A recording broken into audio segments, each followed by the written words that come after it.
Welcome to Kindred, hosted by me, Kate, and my sister, Jen. In this podcast, we explore our human relationship to the natural world. In connecting to this planet, we also connect to understanding, compassion, and empathy. How can we see ourselves as not separate or above animals in nature, but a critical and integrated part of an active ecosystem? Through conversations with animal advocates, scientists, conservationists, and many others, we look to inspire a new awareness of how and why we connect to animals in nature in order to repair and restore our relationship to the natural world.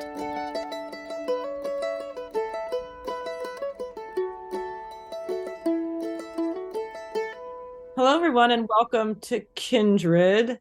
How are you today, Jenny? You seem very close, yet so far away because I'm recording in England today. How fancy. Yeah, and you are actually colder than I am today. I am. So that's I am colder than you are.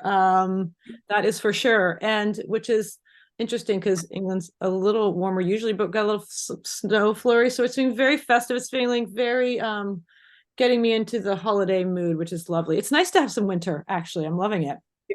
Yeah, good. All good. So just a little PSA. I wanted to quick talk about subscriptions. And really what I wanted to point out was we offer with subscriptions, before you actually sign up for them, a free trial week. So that's when you can either like sign up for a year, like pay for the year, pay for the month, and then it says right next to it, free trial. So give it a go, a trial run, as they say. I think it's totally worth it, especially because for a week it would be free. So, I mean, Jennifer, what do you have to lose? Tell me. Can you think of one reason not to? No, because then you get to see what the VIPs, how the VIPs live and get in there. Oh yeah, and we are vipping all the time, you and me. Let me tell you. Heck yeah. So that's right. I just think it's a great way to see if you really would like to sign up. And I feel like, how can you not when you try? So try the free trial, give it a try, a trial, a go. So thank you, everybody, for your already support. And also, I just wanted to remind people, which I do every time, but if you're on Facebook and Instagram, definitely follow us. We have lots of good content there as well. So XOXO is what I literally have written here. So I'm just going to read that part. So how are people feeling? I feel like there's a lot of hard stuff happening, and it's made me think a lot about how in the midst of turmoil and uncertainty, what can we access in support of balance and empathy and what I call a feeling of above water. I just was thinking about like, what can we do like day to day? Then other things like therapy, right? Which is everyone should have it and it's fantastic. Yes, for sure. Another PSA. But, I just thinking a lot about what we can do out of our own homes. And, I know we're very animal and nature focused, but of course there's that human component. And because it's all about how can we better connect to and understand more and feel a part of our landscapes and ecosystems and nature. And, we do this so that we can support the health of not only our planet, but ourselves. So I've just been thinking a lot about that. And so today I feel really grateful that we are going to do exactly that. Learn how through nature we can be healthier in mind and body. So let's introduce you to our guest today. Today we are speaking with psychologist Jill Suttie, a staff writer and contributing editor for Greater Good magazine, which is a publication from the Greater Good Science Center at the University of California at Berkeley. And Jill's focus and love of nature has led her to write and publish articles and book reviews on topics such as compassion, mindfulness, resilience, awe, altruism, happiness, cooperation, and purpose. And she also writes about the impacts of racial bias, technology, nature, music, and social policy on an individual mental health, relationships and society. So, and I got a bit of that from her bio from the Greater Good website, which is greatergood.berkeley.edu. So 2 reasons we wanted to speak with Jill today. One, we wanted to know why nature or being out in nature gives us a higher level of mental and physical health and how nature does this. Literally, what are the physical and mental effects and therefore benefits of spending time in nature? And there are a few things Jill taught us that blew my mind, and I guess put language to things I'd often wondered about. And we're so grateful for her time and speaking with us today. It really just cemented so clearly, because we often talk about, oh, it's good to take a walk, but I really wanted to know, like, okay, but how does that transmit to my brain? Right? I mean, what's it doing to my heart rate? What's it doing to my other parts? So, yeah, fantastic. And we're so appreciative of her time today. So let's head out into our conversation with Jill Suttie and steep in the power of nature. And we'll see you at the takeaway.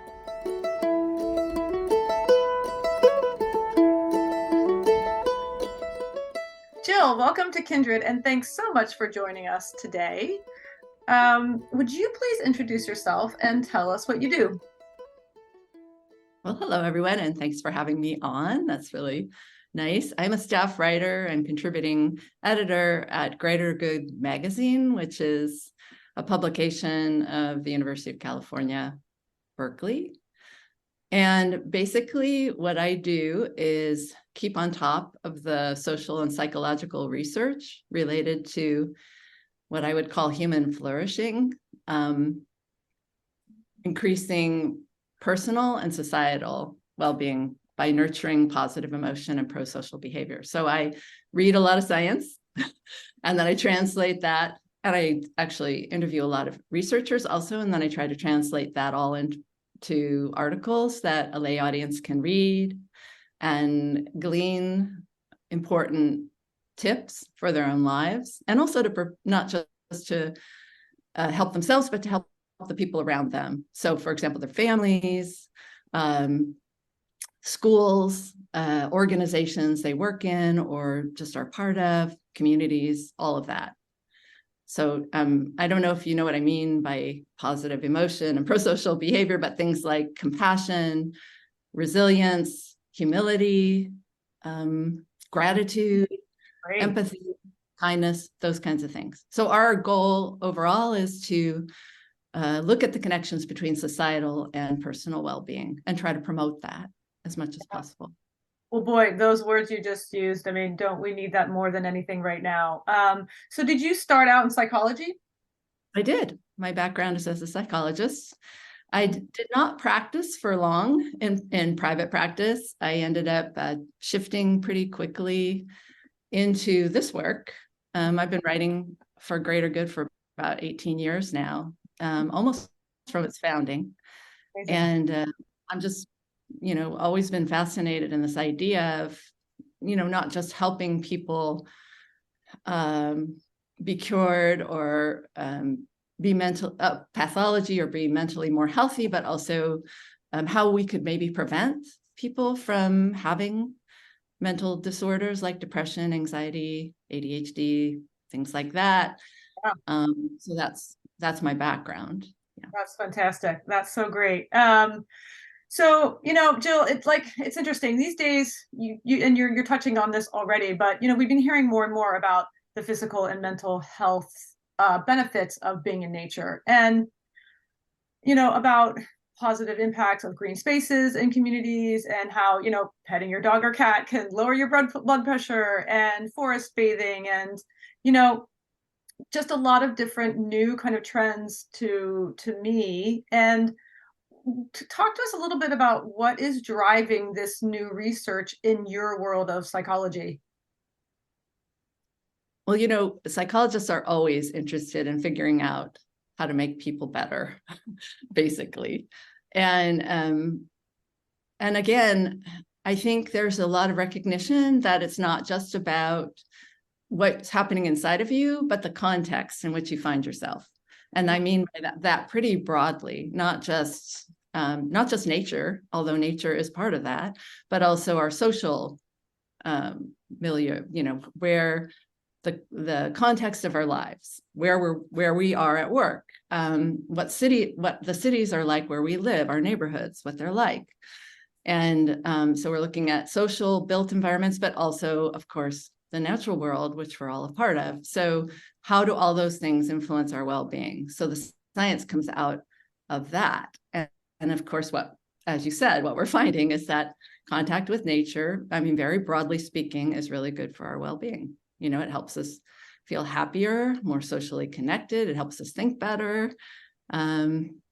Helps us be able to function better in the world and be physically healthier. So all this research on nature is important to know about if we want to have, improve people's well-being.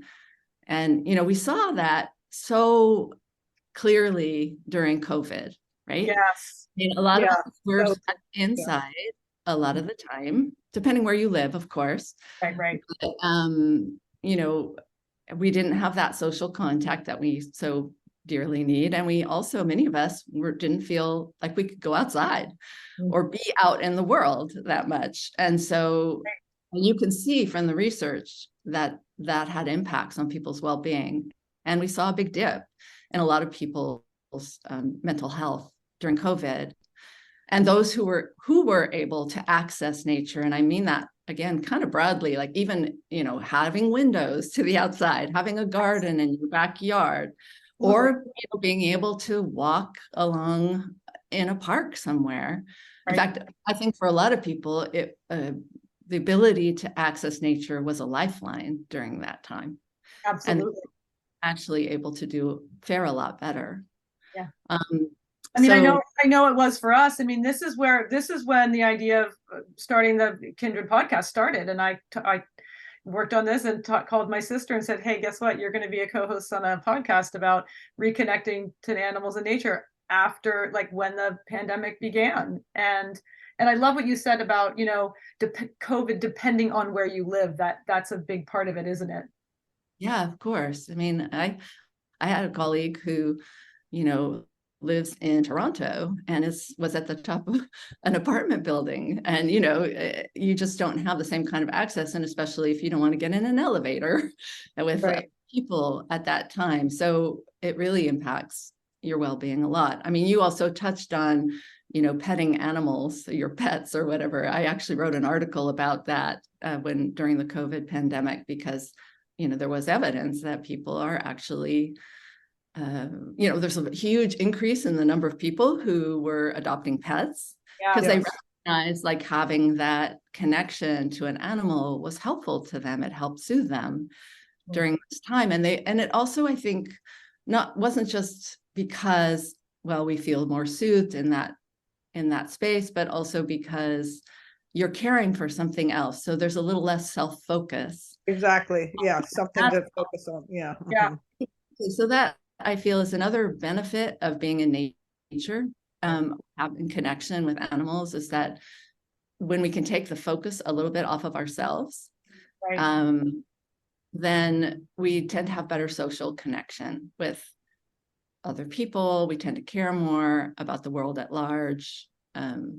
Yeah. And I think, haven't we all experienced, at least I'll speak for myself, too much focus on yourself and just constantly thinking about how you're feeling and how you're doing is very anxiety producing, actually. It's not healthy to have that much. Yeah. So we need other things to like distract us, like a pet that needs something was great. I mean, I think so many people that don't normally rely on nature to be part of their mental health realized that, oh, I'm going to lose it if I don't get outside, kind of thing. Like it was sort of surprising to them. Like there are a lot of people who already sort of have that built in, but I think there were a lot of people who just realized how vital it was during COVID.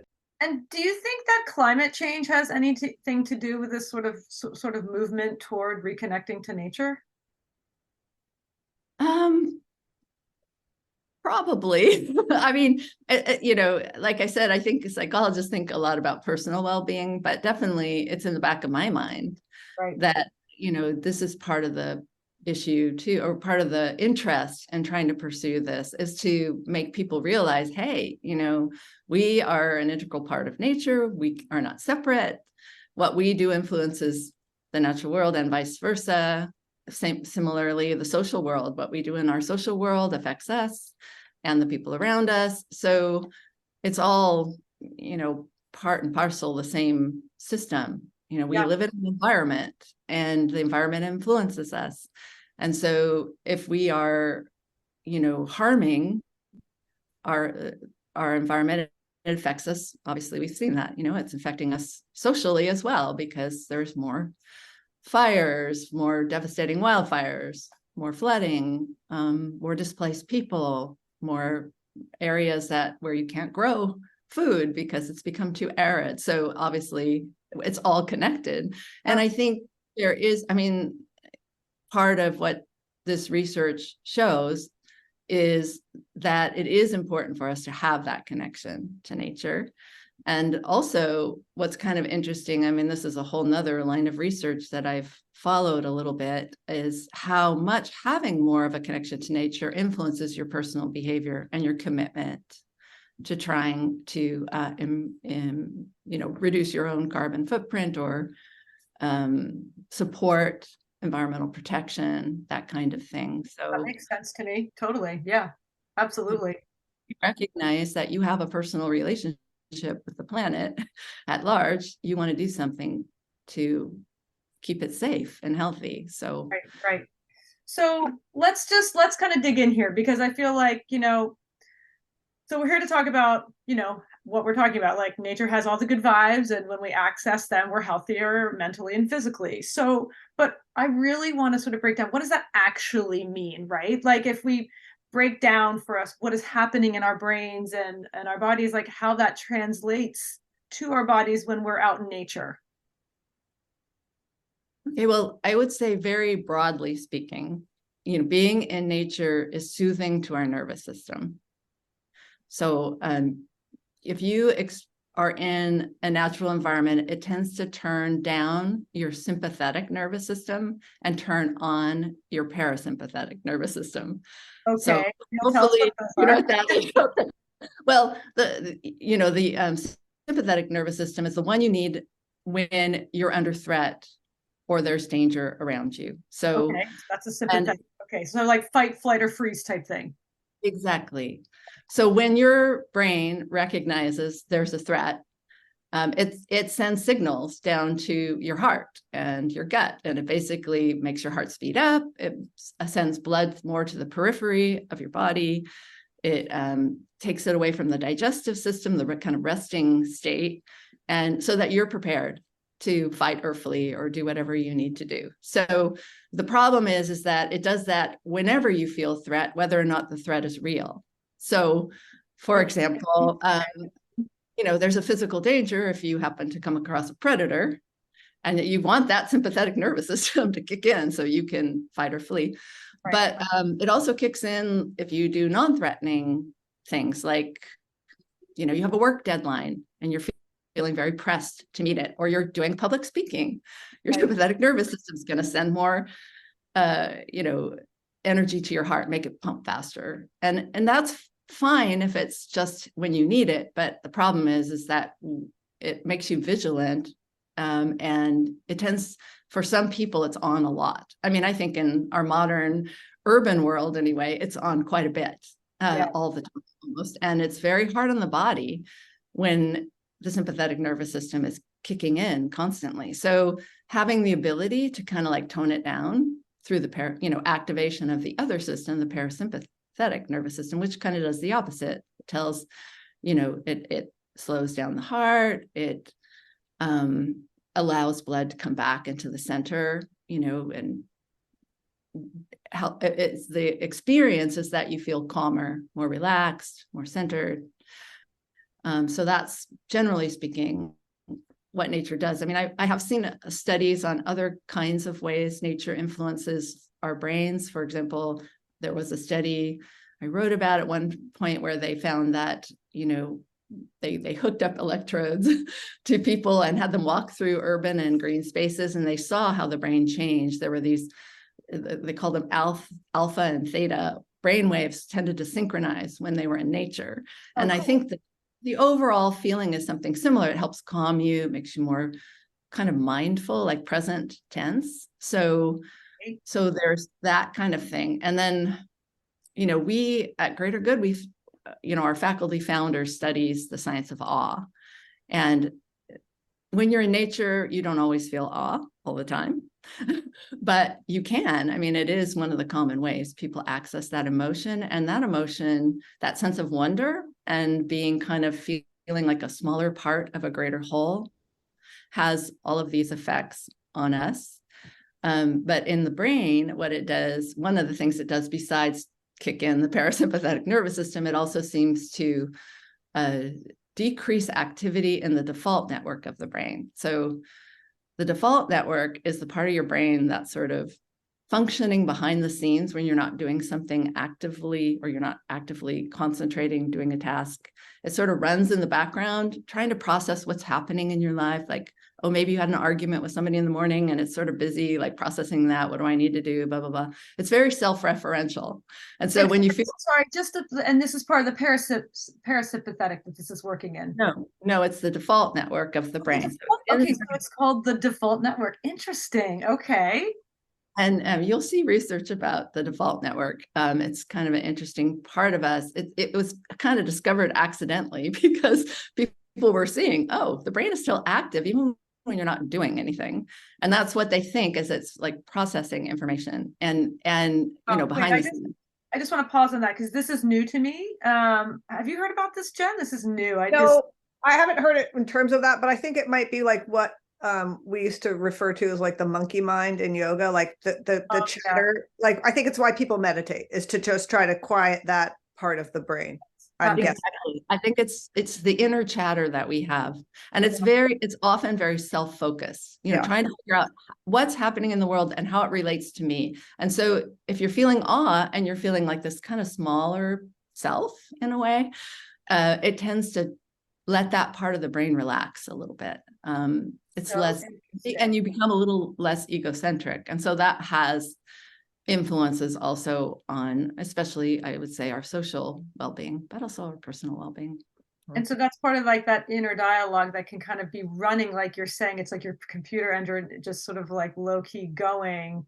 This is why this is so important to break this stuff down, because it really does help us understand that there are real, actual neurological things happening in our brain and chemical things happening in our brain, and what we can do to support, like the parasympathetic or the vagus nerve, right? So, really interesting. Okay, continue. I'm just letting this really sink in. I realized I didn't really talk about the vagal nerve. I mean, the vagal nerve it's just a nerve that runs between the brain and the heart and the gut. So it's part of the parasympathetic nervous system. It helps like regulate our recovery from stress, basically. Right, and that's there actually is a nerve that goes from your brain through your heart to your digestion. Like that also is like, that's important for us to know these things, right? And then, so incredible. So yes, continue, please. Well, that's basically what I was going to say about the vagal nerve, is that it's better toned. It can respond more appropriately to tone down stress when it's not needed anymore.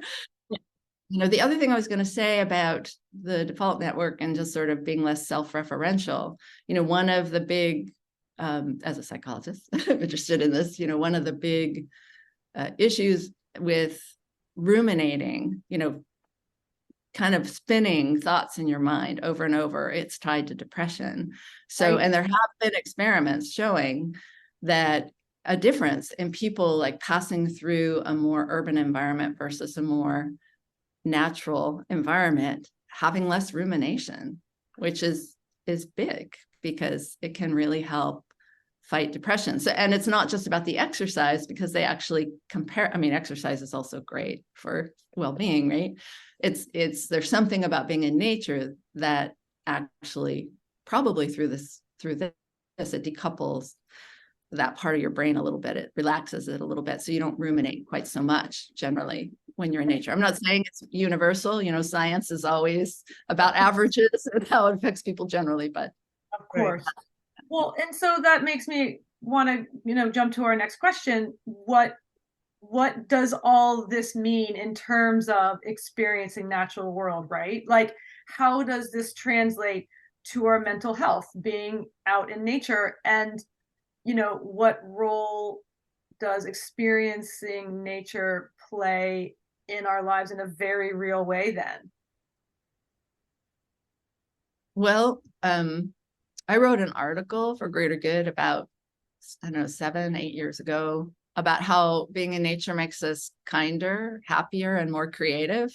And I feel like that's pretty good shorthand for what it does, because there are these different effects. I mean, in terms of being happier, just like I mentioned, the idea of not ruminating so much, not being quite so self-focused, being calmer when we spend time in nature, being able to tone down our stress response better after we're stressed or angry or whatever's kind of making it kick in. That's good for our mental health. So we feel happier when we're in nature. And that's not just good for our mental health, of course, because that influences our physical health too.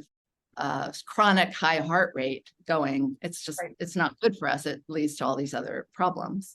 So, and stress is one of, not responding well to stress. We need stress, but not responding well to it is not good for health in the long term. Right. So, how does it make us kinder? Well, that may have to do with just being more relaxed too. We're just not so vigilant. When we don't have to be vigilant, we can be more open to feelings of connection and warmth. And it also probably has to do with that feeling of awe that I described earlier. When you feel part of something more connected to a larger world, less self-interested, that helps you be kinder or more connected to the people around you. And they've done research to show this. I mean, I don't know how much you want to hear about specific studies, but for example, there have been many studies where they induce people to feel awe in some way. And a lot of those ways are watching nature videos or looking up into a grove of trees. In fact, that was done in Berkeley. They had people look up at a grove of trees and compared them to people looking up at a tall building. So both looking up for like 5 minutes, I think it was. And then they tested how generous these people were or how helpful these people were by having a research assistant whose arms were full of stuff sort of pretend to drop a bunch of pencils, and they just looked at how many people got up to help them. And the people looking up at the trees helped them more than the people looking up at the building. So there's something about feeling that kind of like being that natural, that awe from looking at beautiful or inspiring nature makes us also be kinder, want to help people more, actually act more ethically. They've also done experiments like that, more generously. So now we're talking about like connecting to each other and then empathy. This is what these are conjuring in us is these images. That's incredible. Yeah. And it's more about, not being so self-focused, I guess. You're more open to seeing what's going on around you. And that helps. I mean, I also, why does it make us more creative? I mean, I think part of it is that there is this way that being in nature helps restore, they call it attention restoration. We live in a world where there's a lot of stimulation all of the time. I mean, especially if you work on a computer a lot or, you're in a very hectic work environment, your brain is like constantly working. And of course, in our modern world, a lot of us are pretty stuck on our devices and pretty stuck on the media and all that, right? Yep. Mm-hmm. And those companies that own those devices are constantly trying to keep our attention on those devices. So what happens is we're not designed for that. We need breaks from having to be constantly on all the time. And so being in nature helps with that. It helps what they call it, like I said, attention restoration. It means it gives your brain a little bit of a break. Yeah. And then you come back from that more refreshed. So again, I want to just pause 1 second because you just said something that I really do want to just sort of take a moment there. You said we're not designed for that, right? Like we are designed out of nature. And it's not that being on your phone and all these things are bad, right? But the fact that that is incredible. I love that line, that we're not designed for that much of that, right? We're not designed to multitask, even though many of us think that we do that very effectively. The research shows, no, you don't. Your brain is quickly flipping back and forth between activities. It's actually pretty inefficient. So, Yeah. Well, and I think it's an interesting term you use too, attention restoration, because attention deficit, we all get that, but how do you restore your attention? And it's just a really fascinating thing to think about, that there's an opposite of attention deficit. That's such a good point. Attention restoration, right? Yeah, I'm loving this. This is incredible. All right, keep going. Yeah. That too, about if you think about your own, I mean, many people say, right, they go, they work, and then they go take a hot shower or something where they're not really thinking about what they were just doing. And suddenly it all pops into place. You get your greatest insights. That's right. Right. You're kind of offline. Like so many great ideas. Well, I don't know if they're great, but I sure think they are in the shower. Like amazing. Exactly. And I think sort of the same thing happens in nature. You let your mind rest a little bit, and then stuff starts popping up. And again, they have done studies like taking people out into the wilderness before and after. They measure like how well they solve certain problems, and they find, oh, they do it a lot better after they've had this break and just like been off of screens, been like not having to attend so much all the time, not being overstimulated. It just helps them think better. And so I would say those are some of the main benefits of being in nature. So, well, those are just a couple new ideas that I'm like so blown away by. So I did want to sort of like, let's talk about, and we touched on this, like, what if we don't have a lot or any access to outdoors, like within the framework we're talking about, like how often do we need these experiences? And you were talking about just the picture and what that was doing, like looking at trees as opposed to a building, but like how often, I mean, what do I understand the actual benefit, but what if you don't have that access, like on a daily basis or a weekly basis or a monthly basis? Like, what can we do? Well, I can't really speak exactly to how often you need to do it to get the benefits. A lot of the studies are like one-offs. You go out, you put somebody in nature, you measure them before and after, compare them to somebody who isn't in nature, and then you see these benefits, and they're pretty short-term exposures. But there is also research looking at having access to green space and having access more regularly, like looking at neighborhoods and how much greenery they have around them. They find that if there are trees or parks or things like that in the neighborhood, those neighborhoods are healthier in many ways. They're friendlier. There's less depression. There's less crime. There's more. Right. That's right. I remember talking to somebody who was works in Philadelphia planting trees, and they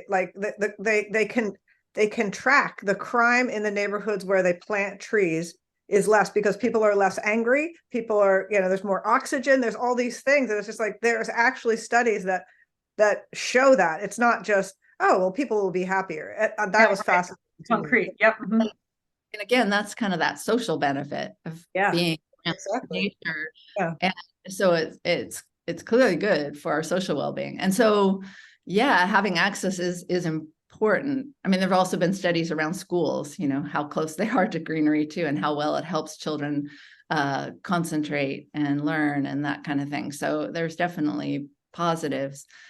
Having access is important, but I should also say, not everybody, as you said, not everybody has that access. And there is some hope in the fact that you can also access some of these benefits without directly being in nature. I mean, a lot of the experimental work has been done with videos, for example, nature videos, just inspiring feelings of awe and wonder, and that can have positive benefits for people.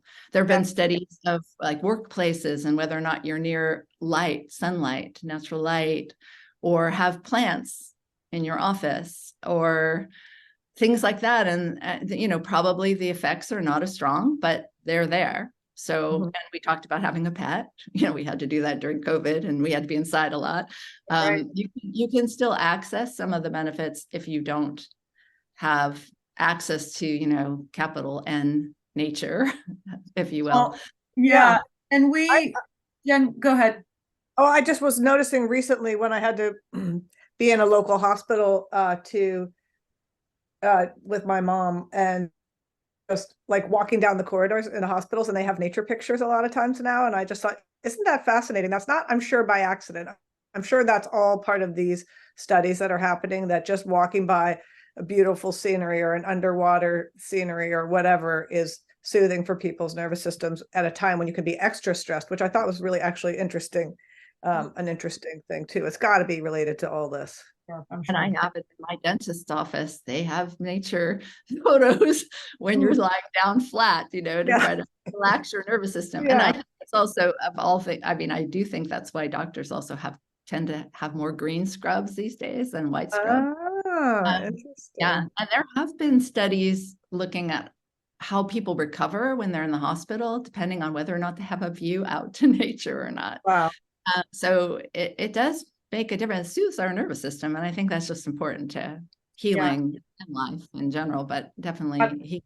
Absolutely. Absolutely. And, you know, we did a whole episode with Matt Rader, the president of Pennsylvania Horticultural Society, and just all about green spaces and how, you know, this movement is so powerful within cities to create what you were saying, like and Jen was saying about planting trees, and they're taking it above and beyond all that. And then we did another episode with Wallace J. Nichols, who's a marine biologist, and he wrote a book called Blue Mind, and it's all about water in cities. And he talked a lot about, you know, because we talked a lot about not having access, and it's like, well, if there's fountains and there's a lot of times there's rivers running through, like finding that access wherever and whenever you can. But it's helpful to know that videos and photographs and the sound of water, like maybe on an app or something, is also triggering to what we were talking about with the parasympathetic nervous system. I mean, that's good to know that, you know? And although in another way, I feel like some of the research that I cover is a little reductionist, you know? I mean, because I understand. Yep, I get that. We're mostly looking at nature, like in the way that it impacts us, and you know, not looking about the whole symbiotic relationship. And I mean, I'm glad that there are these effects, but I also feel like, you know, we have a lot of, I think it was just last year or something, the world population met this new standard. I think it was like more than 50% of people live in cities. You know, it used to be not so many people lived in cities. And now there's been this huge migration to cities.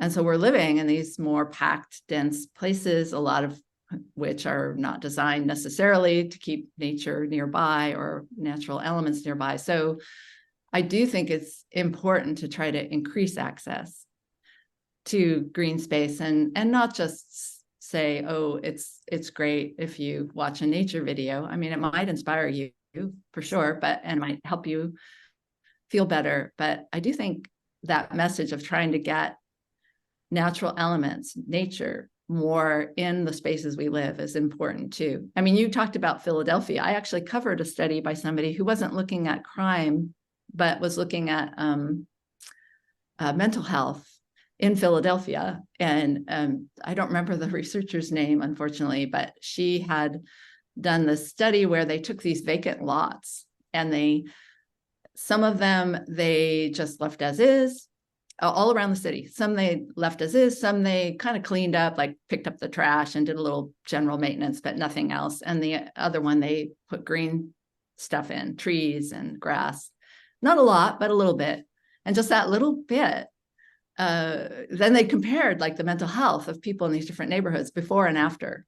And it was done blind. Like the people doing the interviews did not know Wow. about the study. Wow. And they, I mean, the people who went and interviewed neighbors and stuff, and they found differences that those people were less depressed if they were near one of the greener parks. Amazing. So, it's just so impactful on us that you don't want to just assume that we can, have an app or right. or a video. Definitely. There's no, right. Well, because there's all these other things, of course, tied to having green space. I mean, being out in nature, like you mentioned, oxygen, right? Of course, trees provide oxygen. There are microbes in the soils that, absorb. There are volatile chemicals that affect our well-being. And so, yeah, it's more, there are more benefits to being immersed in some way. Right. And I think, of course, we're not saying living in cities is bad. It just means that this is why this conversation is even more important. I mean, I love a city, and I also think like it does mean then let's understand what you need to balance that out as well. And if you live in the country and don't ever connect to humans, maybe you should go to the city more and connect to some people too. So that, this kind of goes back and forth. But like, I think this is why, for us, this conversation is really important. But I just want to sort of ask you, from your perspective,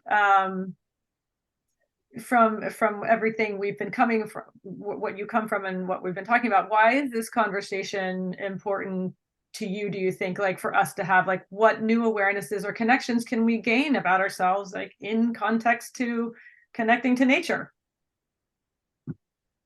I think I kind of touched on it in the sense that, nature isn't outside of us. It's not something separate exactly, even though we kind of study it that way sometimes as a variable and how it impacts us, that we really have a symbiotic relationship with the natural world. And it's inseparable from us, and the health of what we call the natural world is our health, because we are reliant on it in so many ways to survive. And also, clearly it's also beneficial for our mental health, not just our physical health, from all that we've been talking about.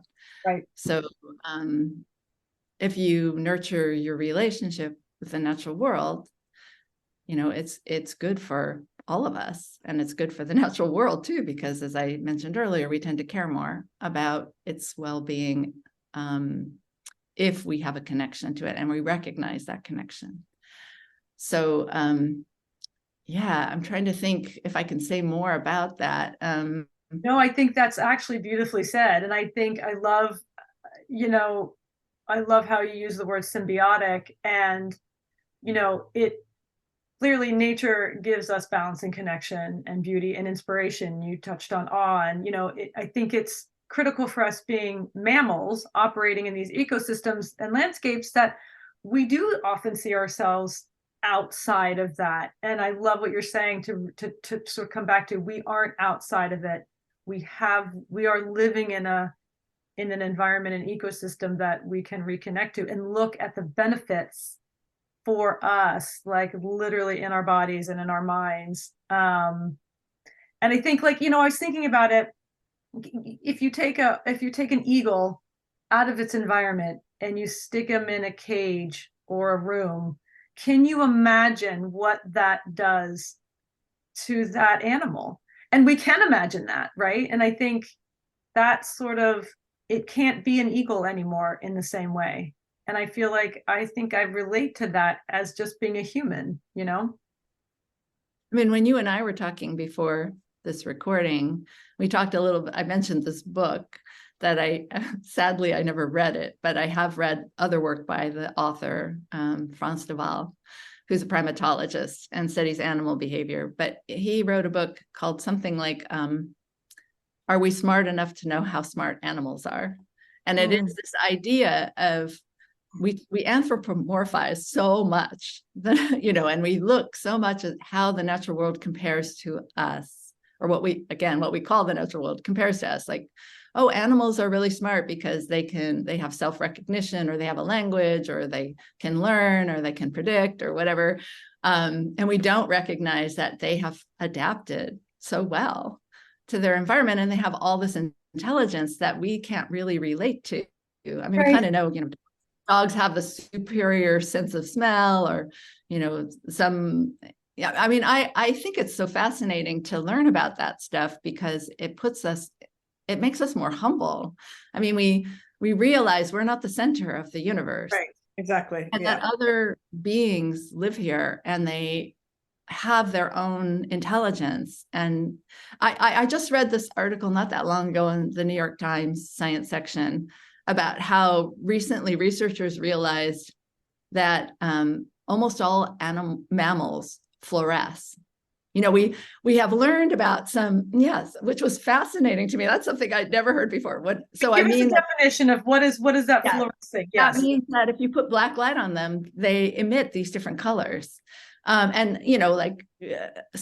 there are animals, I can't remember the ones that are well known that fluoresce, but those jellyfish, I think there's jellyfish that do that in the ocean. They're mammals. They're not mammals, but yeah, they're mammals. Oh, you're talking about a mammal that does that. Yeah. Wow. Okay. Right. Yes, and I think it might be, oh gosh, I'm going to be wrong if I try to guess which ones they are, but it's been known for a while that certain mammals do that. But then it was kind of discovered accidentally, oh, there's a lot more mammals that do that than we realized. In fact, every mammal they tested.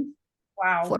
and it's sort of like this idea that, oh, there's so much we don't know about life on the planet. And right. There's so much to appreciate about it. One thing I do want to say that I didn't touch on before, I mentioned the benefits of feeling awe. And of course, many of us, if we go somewhere that's incredibly beautiful, or we watch an incredibly starlit sky and we contemplate the universe, we're going to feel that sense of awe and smallness. But you can also do that you can also kind of get to that feeling in everyday life. Like, you don't have to go to the Grand Canyon, or you don't have to go to Yosemite, even though I highly encourage you to go there if you can. You can also do it by just contemplating like the complexity of a beautiful flower. I mean, if you think about how amazing the world is in its smallest forms, and the amount of diversity that there is in the world, you can definitely have access that sense of awe and that caring about the world at large. Yeah, you just have to look outside of your own nose. I mean, that's part of it. It's just being aware that we aren't the center of everything, like you said, right? Yeah, we can find it all around. It just is, we have to put a little effort into it sometimes. Yeah, right. And knowing that there's something to look for, and why should we take the time to do that? I just think that's a really good point. Well, Jill, thank you so much for this conversation. I have some notes. I mean, you've blown my mind out on a couple of things, and I have some more research to do. So thank you so much for joining us today. Thank you for an amazing conversation and reconnecting us to the natural world in a very real, concrete way. We so appreciate it.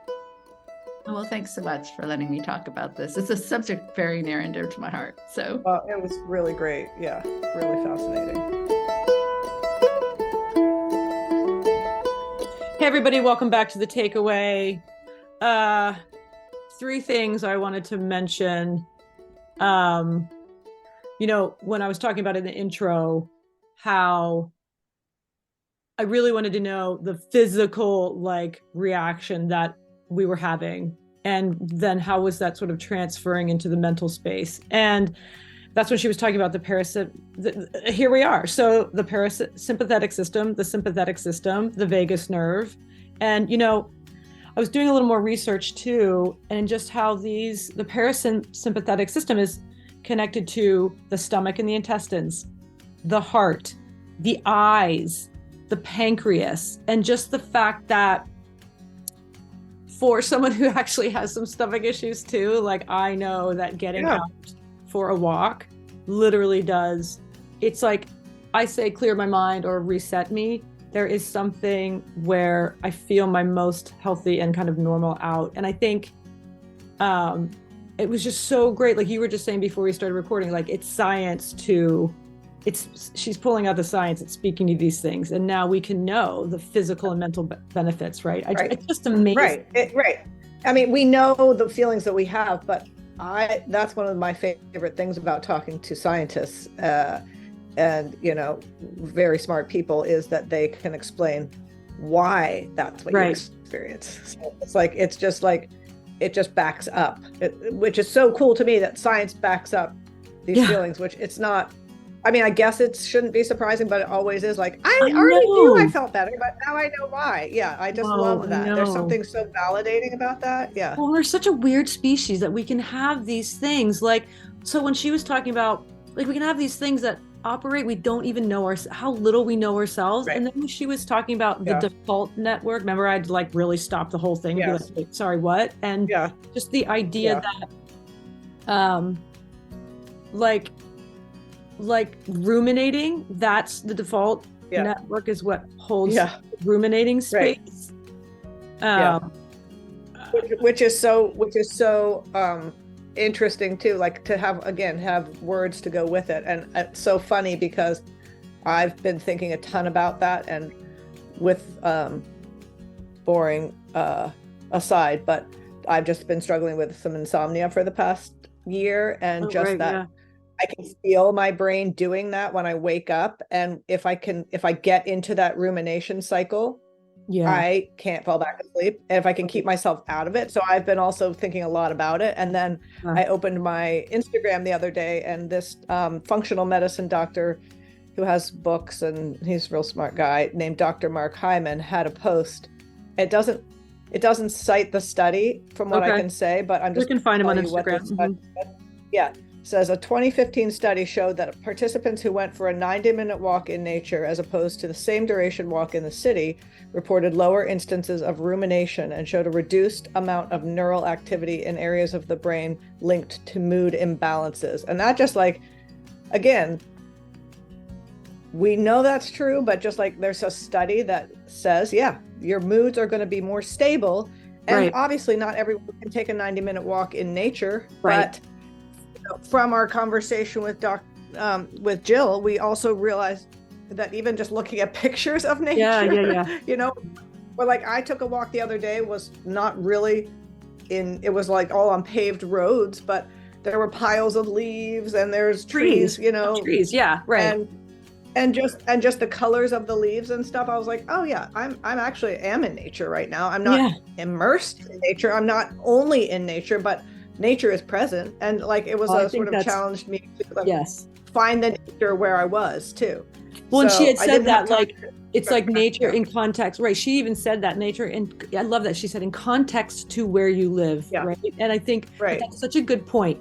You don't need to go out into the middle of nowhere in the wilderness or the Rocky Mountains, like literally, like, and of course, it's very difficult for many of us to find a 90-minute walk we can do, but it's sort of like that thing, like when you work out with a heart rate, like just get your heart rate up for like a certain amount of time and it has the health benefits. I'm sure if you're out for 15 minutes, you're going to start feeling the health benefits, like you say. Oh, I'm 100% sure. Right. And just like that shift in your neurology, like she was talking about in that parasympathetic and sympathetic nervous system, there's a shift when you're outside.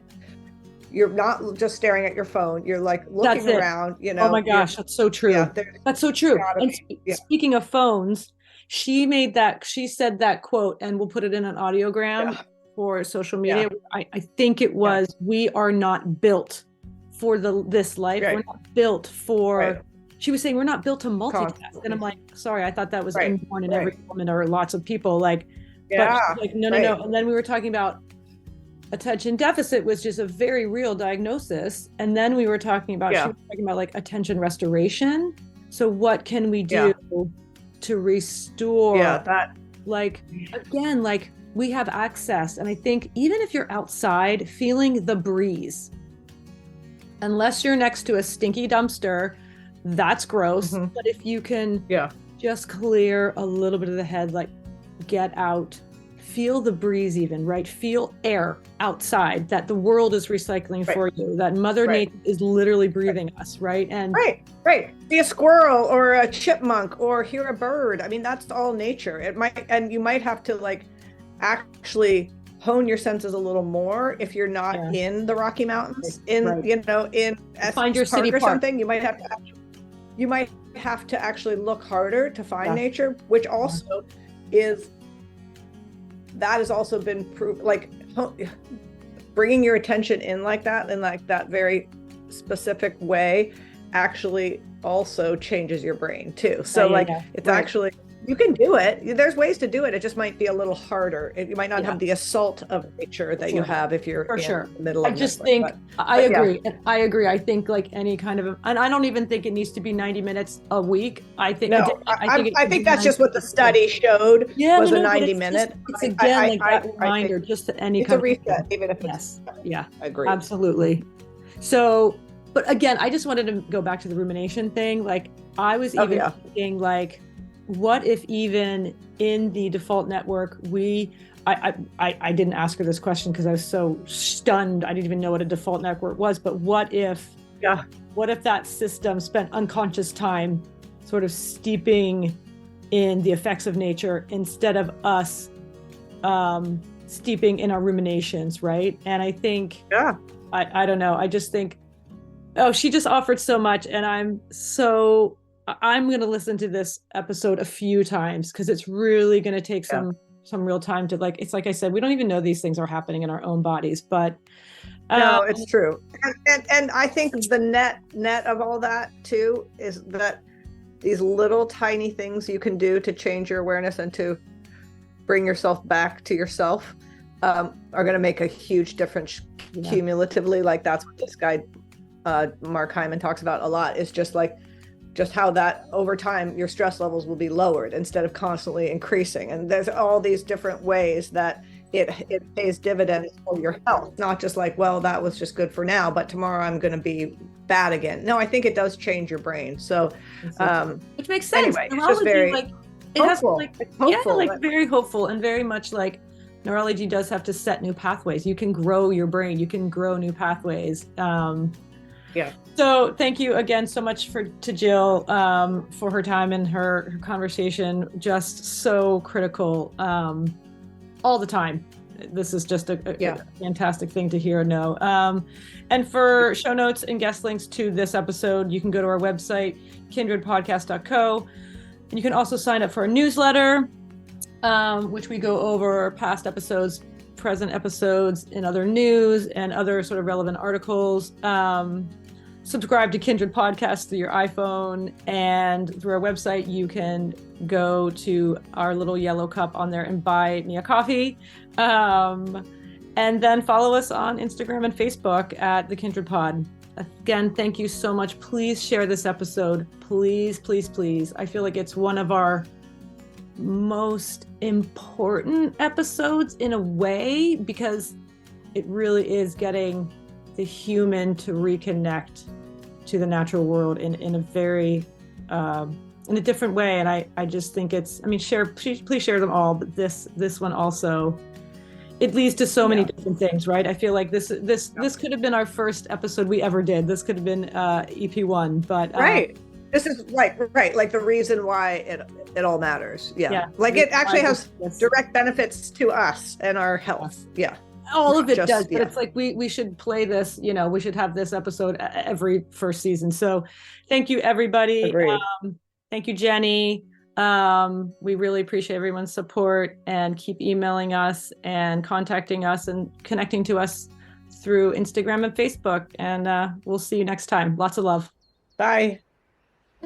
Kindred is hosted by me and my sister Jen, produced by Kat Gaddy and myself. Sound production and editing by Dan Cooper. Original music by Ellie Grace, and our Kindred artwork was created by Lindsay Coffin. Please follow, rate, and review wherever you listen to podcasts, and feel free to contact us through our website at kindredpodcast.co, where you can also find details about Kindred Plus, our subscription service, as well as links to our social media accounts and show notes.